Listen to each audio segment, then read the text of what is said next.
നമസ്കാരം മലയാളി വാർത്തയുടെ പ്രിയപ്പെട്ട പ്രേക്ഷകരെ, നീറ്റ് ചോദ്യചോർച്ച വിവാദത്തിൽ പ്രതികരിച്ച പ്രധാനമന്ത്രി നരേന്ദ്രമോദിയെ വിമർശിച്ച് CJP സ്ഥാപകൻ അഭിജിത്ത് ദീപ്കെ സമൂഹ മാധ്യമത്തിൽ പ്രധാനമന്ത്രി പങ്കുവച്ച പോസ്റ്റിലാണ് അഭിജിത്ത് പ്രധാനമന്ത്രിയെ വിമർശിച്ചിരിക്കുന്നത്. Nothing is more important than the welfare of the youth എന്നായിരുന്നു ഇന്ന് എക്സിൽ പ്രധാനമന്ത്രി ഈ വിഷയവുമായി ബന്ധപ്പെട്ട് പ്രതികരിച്ചത്. അതായത് മറ്റെന്തിനേക്കാളും പ്രാധാന്യം യുവാക്കളുടെ ക്ഷേമത്തിനാണ് എന്നായിരുന്നു പ്രധാനമന്ത്രിയുടെ പ്രതികരണം. ഈ വാക്കുകളെ അഭിജിത്ത് ദീപ്കെ വിമർശിക്കുകയായിരുന്നു. തന്റെ എക്സ് അക്കൗണ്ടിൽ കേന്ദ്രമന്ത്രി ധർമ്മേന്ദ്ര പ്രധാന്റെ ചിത്രം നൽകി അതിന് താഴെ ഹായ് എൻ്റെ പേര് നത്തിങ് എന്നാണ് ദീപ്കെ ഇതിന് വിമർശനമായി കുറിച്ചത്. മോദിയുടെ പോസ്റ്റും അദ്ദേഹത്തിന്റെ പേജിൽ ഷെയർ ചെയ്തിരുന്നു. CJP ജന്തർ മന്ദറിൽ നടത്തുന്ന സമരം ശക്തമായതിനു പിന്നാലെയാണ് നീറ്റ് വിഷയത്തിൽ ഇന്ന് പ്രതികരണവുമായി പ്രധാനമന്ത്രി നരേന്ദ്രമോദി എത്തിയത്. കുറ്റക്കാർക്കെതിരെ നടപടിയെടുക്കുമെന്നും കർശനമായ ശിക്ഷ നടപ്പിലാക്കാനായി അതിവേഗ കോടതികൾ സ്ഥാപിക്കാൻ തീരുമാനിച്ചെന്നുമായിരുന്നു മോദിയുടെ പ്രതികരണം. എന്നാൽ കേന്ദ്രമന്ത്രി ധർമ്മേന്ദ്ര പ്രധാൻ രാജിവെച്ചേ മതിയാകൂ എന്ന് CJP നിലപാട് സ്വീകരിച്ചു. നീറ്റ് ചോദ്യപേപ്പർ ചോർച്ചയുമായി ബന്ധപ്പെട്ട് പ്രധാനമന്ത്രി നരേന്ദ്രമോദി നടത്തിയ ആദ്യ പ്രതികരണത്തെ കോക്രോച്ച് ജനതാ പാർട്ടി തള്ളുകയാണ് ചെയ്തിരിക്കുന്നത്. ഒടുവിന് ബാൻഡേഡ് ഒട്ടിക്കുന്നത് പോലെയുള്ള പ്രതികരണമാണ് പ്രധാനമന്ത്രിയുടേതെന്നും ക്രൂരമായ തമാശയാണ് പ്രധാനമന്ത്രിയുടെ പ്രതികരണമെന്നും CJPയുടെ പ്രതികരണം. പ്രശ്നങ്ങളിൽ നിന്നും ശ്രദ്ധ തിരിക്കാനുള്ള ശ്രമമാണ് പ്രധാനമന്ത്രി നടത്തുന്നതെന്നും CJP വിമർശിച്ചു. വിദ്യാഭ്യാസ മന്ത്രി ധർമ്മേന്ദ്ര പ്രധാന് പകരം വിദ്യാർത്ഥികളുടെ യുവാക്കളുടെയും ആശങ്കകൾക്കാണ് പ്രധാനമന്ത്രി മുൻഗണന നൽകേണ്ടത്. മോദിയുടെ സാമൂഹിക മാധ്യമ കുറിപ്പ് ക്രൂരമായ തമാശയാണ്. പരീക്ഷാ സംവിധാനത്തിന് തകർച്ച മറച്ചുവെക്കാനാണ് സർക്കാർ ശ്രമിക്കുന്നത്. ചോദ്യപേപ്പർ ചോർച്ച ഒരു നിയമപ്രശ്നം മാത്രമല്ല, പരീക്ഷാ സംവിധാനത്തിന്റെ സമഗ്ര പരാജയമാണ്. അതിന്റെ ഉത്തരവാദിത്തം കേന്ദ്ര വിദ്യാഭ്യാസ മന്ത്രി ധർമ്മേന്ദ്ര പ്രധാൻ തന്നെയാണെന്നും CJP വ്യക്തമാക്കി. നേരത്തെ മുന്നോട്ട് വെച്ച 4 ആവശ്യങ്ങളും വിട്ടുവീഴ്ചയില്ലെന്നും സമരം തുടരുമെന്നും സംഘടന വ്യക്തമാക്കി. അതേസമയം പ്രധാനമന്ത്രിയുടെ പ്രസ്താവനയെ മുൻനിർത്തി സമരത്തിനെതിരായ നിലപാട് ശക്തമാക്കുകയാണ് BJP.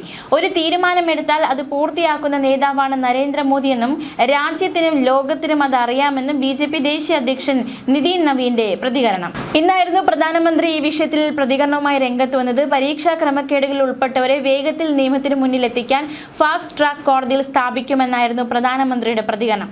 യുവാക്കളുടെ ഭാവി തകർക്കാൻ ശ്രമിക്കുന്നവർക്കെതിരെ കർശന നടപടി സ്വീകരിക്കുമെന്നും പ്രധാനമന്ത്രി വ്യക്തമാക്കി. നീറ്റ് ചോദ്യപേപ്പർ ചോർച്ചയിൽ പ്രതിഷേധിച്ച് CJPയുടെ നേതൃത്വത്തിൽ രാജ്യ തലസ്ഥാനത്ത് വിദ്യാർത്ഥി പ്രതിഷേധങ്ങൾ ശക്തമാകുകയും പാർലമെന്റിൽ തർക്കങ്ങൾ തുടരുകയും ചെയ്യുന്നുണ്ടായിരുന്നു. ഇതിനിടയിലായിരുന്നു പ്രധാനമന്ത്രിയുടെ നിർണായക പ്രതികരണം. യുവാക്കളുടെ ക്ഷേമത്തെക്കാളും ഭാവിയെക്കാളും പ്രധാനമായി മറ്റൊന്നുമില്ല എന്ന് എക്സിൽ പ്രധാനമന്ത്രി കുറിച്ചു. യുവാക്കളുടെ താൽപ്പര്യങ്ങൾ സംരക്ഷിക്കുമെന്നും പ്രധാനമന്ത്രി വ്യക്തമാക്കി.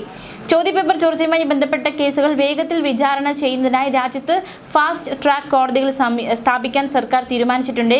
കുറ്റവാളികൾക്ക് അതിവേഗത്തിലും കഠിനവുമായ ശിക്ഷ ഉറപ്പാക്കുകയാണ് ഈ നീക്കത്തിലൂടെ ലക്ഷ്യമിടുന്നത്. ഇതുമായി ബന്ധപ്പെട്ട എല്ലാ അടിയന്തര നടപടികളും സ്വീകരിക്കാൻ ബന്ധപ്പെട്ട ഉദ്യോഗസ്ഥർക്കും അധികാരികൾക്കും കർശന നിർദ്ദേശം നൽകിയതായും അദ്ദേഹം പറഞ്ഞു. യുവാക്കളുടെ ഭാവി തകർക്കാൻ ശ്രമിക്കുന്ന ഒരാളെയും വെറുതെ വിടില്ലെന്നും ചോദ്യപേപ്പർ ചോർച്ച കേസുകളെ കുറ്റവാളികളെ നിയമത്തിനു മുന്നിൽ കൊണ്ടുവരുന്നതിനും അവർക്ക് അർഹമായ ശിക്ഷ ഉറപ്പാക്കുന്നതിനും സർക്കാർ പ്രതിജ്ഞാബദ്ധമാണെന്നും അദ്ദേഹം കൂട്ടിച്ചേർത്തു. അതേസമയം നിയന്ത്രണങ്ങൾ കടുപ്പിക്കുമ്പോഴും ജന്തർ മന്ദറിലെ വിദ്യാർത്ഥികളുടെ പ്രതിഷേധം ശക്തമാവുകയാണ്. പ്രതിഷേധിക്കുന്ന വിദ്യാർത്ഥികൾക്ക് പിന്തുണ അറിയിച്ച് രാജ്യത്തെ വിവിധ സർവകലാശാലകളിലും ക്യാമ്പസുകളിലും വിവിധ സംഘടനകൾ സമരം നടത്തിയിട്ടുമുണ്ട്. അതേസമയം പ്രധാനമന്ത്രി നരേന്ദ്രമോദിക്ക് മറുപടിയുമായി പ്രതിപക്ഷ നേതാവ് രാഹുൽ ഗാന്ധി. യുവാക്കളുടെ ഭാവിയെ തകർത്തത് മോദിയാണെന്ന് രാഹുൽ. വിദ്യാഭ്യാസ മന്ത്രി ധർമ്മേന്ദ്ര പ്രധാനെ പുറത്താക്കണമെന്നും വിദ്യാർത്ഥികളോട് ക്ഷമ ചോദിക്കണമെന്നും അവരെ ആക്രമിച്ചവർക്കെതിരെ നടപടിയെടുക്കണമെന്നും അദ്ദേഹം ആവശ്യപ്പെട്ടു. വിദ്യാർത്ഥികളുടെ ആവശ്യങ്ങൾ വ്യക്തമെന്നും രാഹുൽ ഗാന്ധി. പാർലമെന്റ് കവാടത്തിൽ ഭരണപക്ഷവും പ്രതിപക്ഷവും നേർക്കുനേർ മുദ്രാവാക്യം വിളിച്ചു. പ്രധാന്റെ രാജിയില്ലാത്ത ചർച്ച വേണ്ടെന്നായിരുന്നു KC വേണുഗോപാലിന്റെ പ്രതികരണം. ഫാസ്റ്റ് ട്രാക്ക് കോടതി ഇപ്പോഴാണോ ആലോചിക്കുന്നതെന്നും KC വേണുഗോപാലിന്റെ ചോദ്യം. നിരപരാധികളായ വിദ്യാർത്ഥികൾക്കും വഴിപോക്കർക്കുമെതിരെ നടത്തിയ ക്രൂരമർദ്ദനം ഉൾപ്പെടെ നരേന്ദ്രമോദി സർക്കാരിന്റെ ഇപ്പോഴത്തെ ചെയ്തികൾ അവരുടെ നാശത്തിലേക്കാണെന്നും KC വേണുഗോപാലിന്റെ മുന്നറിയിപ്പ്. ജനാധിപത്യത്തിൽ കേട്ടുകേൾവില്ലാത്ത അസഹിഷ്ണുതയാണ് സർക്കാരിന്. ഇത് കോൺഗ്രസിന്റെയോ മറ്റേതെങ്കിലും പാർട്ടിയുടെയോ വിഷയമല്ല. രാജ്യത്തെ മുഴുവൻ ജനങ്ങളുടെയും രക്ഷിതാക്കളുടെയും ചിന്തയാണ്. അതിനെ കണ്ടില്ലെന്ന് നടിക്കുകയും അടിച്ചമർത്തുകയും ചെയ്യുന്ന സ്ഥിരം ശൈലിയാണ് സർക്കാരിനെന്നും വേണുഗോപാൽ പറഞ്ഞു. അതേസമയം ഈ വിഷയത്തിൽ സുരേഷ് ഗോപിയുടെ മകൻ നടൻ മാധവ് സുരേഷ് പ്രതികരണവുമായി രംഗത്തെത്തിയിരിക്കുകയാണ്. ഡൽഹിയിൽ കോക്രോച്ച് ജനതാ പാർട്ടിയുടെ നേതൃത്വത്തിൽ നടക്കുന്ന പ്രതിഷേധങ്ങളിലും അതിനെതിരായ പോലീസ് നടപടിയിലും നിലപാട് വ്യക്തമാക്കിയിരിക്കുകയാണ് മാധവ് സുരേഷ്. സുരേഷ്. ജനങ്ങളെ സംരക്ഷിക്കേണ്ടവർ രാജ്യത്തിന്റെ ഭാവി തലമുറയ്ക്കുമേൽ ബലപ്രയോഗം നടത്തുകയാണെന്ന് മാധവിന്റെ വിമർശനം. പ്രതിപക്ഷം വിദ്യാർത്ഥികളെ രാഷ്ട്രീയ ലക്ഷ്യത്തോടെ കരുവാക്കുകയാണ്. തനിക്ക് രാഷ്ട്രീയമൊന്നുമില്ലെന്നും സമരവുമായി ബന്ധപ്പെട്ട് നിഷ്പക്ഷ പ്രതികരണം പ്രതീക്ഷിക്കുന്നവർ നിരാശരാവേണ്ടി വരുമെന്നും മാധവ് പറഞ്ഞു. ഇൻസ്റ്റഗ്രാം സ്റ്റോറിയിലൂടെയായിരുന്നു മാധവിന്റെ പ്രതികരണം. ഇവിടെ സംഭവിക്കുന്നത് കുഴപ്പം പിടിച്ച കാര്യങ്ങളാണ്. ജനങ്ങളെ സംരക്ഷിക്കേണ്ടവർ രാജ്യത്തിന്റെ ഭാവി തലമുറയ്ക്കുമേൽ ബലപ്രയോഗം നടത്തുകയാണ്. ഭരിക്കുന്നവരുമായി ആരോഗ്യകരമായ മത്സരത്തിന് നേതൃത്വം നൽകേണ്ടവർ ജനങ്ങളെ വഞ്ചിച്ച് അവരുടെ അജണ്ട നടപ്പാക്കുകയാണ്. ഒരു തരത്തിൽ അല്ലെങ്കിൽ മറ്റൊരു തരത്തിൽ രാജ്യത്തെ സാധാരണക്കാരാണ് പരാജയപ്പെടുന്നതെന്നും മാധവ് പറഞ്ഞു. ഇതിനെല്ലാം സമാധാനപരമായ പരിഹാരം ഉണ്ടാവണമെന്ന് ആഗ്രഹിക്കുന്നു. എന്നാൽ ഇപ്പോഴത് അസാധ്യമാണെന്നാണ് തോന്നുന്നതെന്നും രാജ്യമാണ് എപ്പോഴും വലുതെന്നും മാധവ് സുരേഷ് പറഞ്ഞു. എന്റെ ഭാഗത്ത് നിന്ന് നിഷ്പക്ഷമായ സെലിബ്രിറ്റി പ്രതികരണമാണ് പ്രതീക്ഷിക്കുന്നതെങ്കിൽ സ്വാഭാവികമായും നിരാശരാകും. കണ്ണു തുറന്ന് എന്താണ് നടക്കുന്നതെന്ന് കാണും. വിദ്യാർത്ഥികളെ ഒരു വിഭാഗം ആക്രമിക്കുന്നു, മറ്റൊരു വിഭാഗം അവരെ കരുവാക്കുന്നു.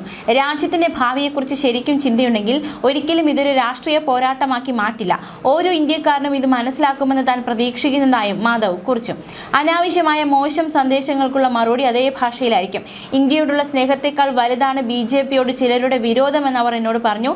ഞാൻ അപ്പൊളിറ്റിക്കലാണ്. സ്വന്തം താല്പര്യങ്ങൾക്കപ്പുറം രാജ്യത്തിന് മുൻഗണന നൽകുന്ന ഒരു പാർട്ടി രൂപവൽക്കരിക്കപ്പെടുന്നതുവരെ ഞാൻ അങ്ങനെ തുടരുമെന്നും മാധവ് സുരേഷ് പറഞ്ഞു. പിതാവിനെ പരസ്യമായി അല്ലെങ്കിൽ പിതാവിൻ്റെ രാഷ്ട്രീയ നിലപാടുകളെ പരസ്യമായി തള്ളിപ്പറയുന്ന ഒരു നിലപാട് തന്നെയാണ് മാധവ് സുരേഷ് സ്വീകരിച്ചിരിക്കുന്നത്. അതേസമയം ഈ പ്രതിപക്ഷ നേതാക്കൾ നരേന്ദ്രമോദിയുടെ വീട് ഉപരോധിച്ചിരുന്നു കഴിഞ്ഞ ദിവസങ്ങളിൽ. ഇതിനെതിരെ കഴിഞ്ഞ ദിവസം കേരളത്തിൽ BJP പ്രതിഷേധം നടത്തിയിരുന്നു KPCCയിലേക്ക്. അതിൻ്റെ ദൃശ്യങ്ങളിലേക്ക് കൂടി നമ്മൾ പോവുകയാണ്.